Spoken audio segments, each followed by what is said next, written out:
Hi friends, welcome to my YouTube channel. ഞാൻ ഇന്ന് ഒരു സിമ്പിൾ റെസിപ്പി ആയിട്ടാണ് വന്നിട്ടുള്ളത്.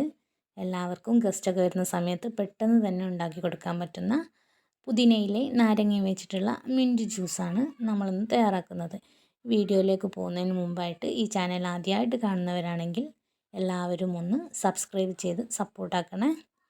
നമ്മുടെ ജ്യൂസ് തയ്യാറാക്കാൻ വേണ്ടി നമ്മളിവിടെ ഒരു ലെമണാണ് എടുത്തിട്ടുള്ളത്. അത് കംപ്ലീറ്റ് ജാറിലേക്ക് ഒഴിച്ച് കൊടുക്കുക. ശേഷം ഒരു ചെറിയ കഷ്ണം ഇഞ്ചി അത് നമ്മൾ അതിലേക്ക് ആഡ് ചെയ്ത് കൊടുക്കുന്നുണ്ട്. പിന്നെ നമുക്ക് വേണ്ടത് പുതിനയില 2 തണ്ട്, അത് വീട്ടിലുണ്ടാക്കിയതാണ്.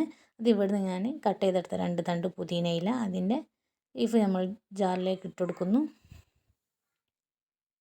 ശേഷം ആവശ്യത്തിന് പഞ്ചസാര, പിന്നെ വെള്ളം ചേർത്ത് നന്നായി നമ്മളൊന്ന് ബ്ലെൻഡ് ചെയ്തെടുക്കണം. ആവശ്യത്തിന് വെള്ളവും ചേർത്ത് ആ പുതിനയിലെ ഇഞ്ചിയൊക്കെ നന്നായി അരഞ്ഞ് വരുന്ന വരെ ഒന്ന് ബ്ലെൻഡ് ചെയ്യുക. ശേഷം അതൊരു കപ്പിലേക്ക് അരിച്ചെടുത്തിട്ടുണ്ട്.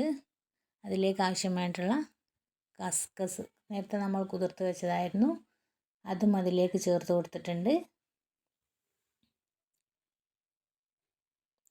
നമുക്ക് ഗ്ലാസ്സിലേക്ക് സെർവ് ചെയ്യാം. ഒരു നാരങ്ങ വെച്ചിട്ടാണ് നമ്മൾ ജ്യൂസ് ഉണ്ടാക്കിയല്ലേ, 5 ഗ്ലാസ്സോളം ജ്യൂസ് കിട്ടിയിട്ടുണ്ട്.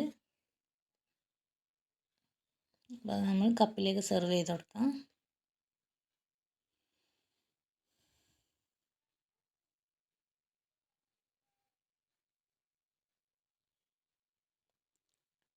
ഇനി നമുക്കതിന് ചെറിയ ഡെക്കറേഷനൊക്കെ ചെയ്ത് കൊടുത്തിട്ടുണ്ട്.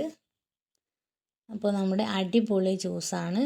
നമുക്ക് ദാഹമൊക്കെ അകറ്റാൻ പറ്റിയ നല്ല, അതേപോലെ ഗസ്റ്റൊക്കെ വരുന്ന സമയത്ത് വെറൈറ്റി ആയിട്ട് ഇത് എല്ലാവരും ട്രൈ ചെയ്യുന്നതായിരിക്കും.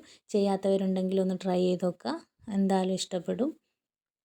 അപ്പോൾ നമുക്കിന്ന് ജ്യൂസിൻ്റെ കൂടെ കോമ്പിനേഷനായിട്ട് കിട്ടിയിട്ട് ജ്യൂസിൻ്റെ കൂടെ കഴിക്കാനുള്ളത് പഴംപൊരിയാണ് കേട്ടോ.